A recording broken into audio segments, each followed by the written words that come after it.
बरं, आज या ठिकाणी विषय असा आहे की मिरज तालुक्यातील टाकळी गाव. तर टाकळी गावात आता मगाशी आपण एक बघितलं की वड्याजवळचा एक 200 मीटरचा पीस राहिलेला आहे. त्या ठिकाणी अपघाताचं प्रमाण बरंच वाढलेलं आहे. तर तसाच विषय पुढं टाकळी बोलावड हायस्कूलच्या मागच्या बाजूला बकाशवाडी, तर तिथं हा थोडा निम्मापर्यंत कॉन्क्रीट झालेला आहे, पण बाकी पुढचा रस्ता कॉन्क्रीटीकरण झालेला नाही अजून. तर इथल्या लोकांना ते पण त्रास होतो आहे. आणि या ठिकाणी आपले बापू झालेले आहेत त्या रस्त्याबद्दलचा विषय घेऊन. तर ह्या रस्त्याकडे लवकरात लवकर लक्ष द्यावं.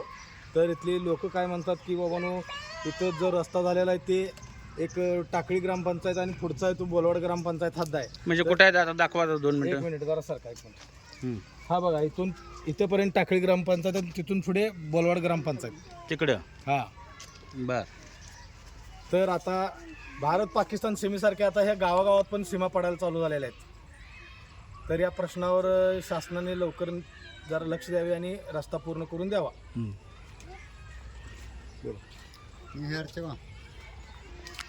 रस्ता व्हायला पाहिजे म्हणून रस्ता व्हायला पाहिजे. तर रस्ता तर व्हायला पाहिजे नाही तो तुम्हाला. रस्ता मग रस्ता नसला तर पोरबाळ शाळेला कधी जाणार? शाळेला कसं शिकण्याचं प्रमाण जास्त. गाड्या पडायला लागल्यात. गाड्या पण पडायला लागल्यात. इथं माणसं परवा पडली तर 2 गाड्या पडल्यात. कुठे इथं? हो, इथं पडलीत. मुलं घेऊन पडलीत. गाडी स्लिप होऊन हा, गाडी स्लिप झाली आणि 2 मुलं होती गाडीवर. बकाशवाडीवरची परिस्थिती अशी बघा. अशी जर रस्ते व्हायला लागली नाही तर मग या लोकांनी कसं जायचं यायचं, शाळेंची मुलं कशी जायचं, बायका माणसांनी कसं जायचं. आता ह्या मावशीने सांगितले की 2 गाड्या पडल्याच इथं म्हणून.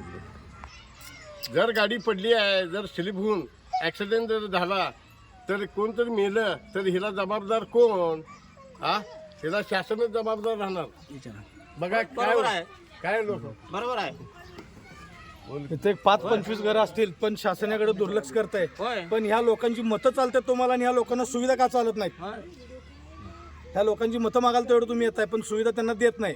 एक वेळा तुम्ही प्रचाराला आला की परत 5 वर्ष तुम्ही फिरकत नाही इकडं. याकडे जरा शासनानं लक्ष द्यावं.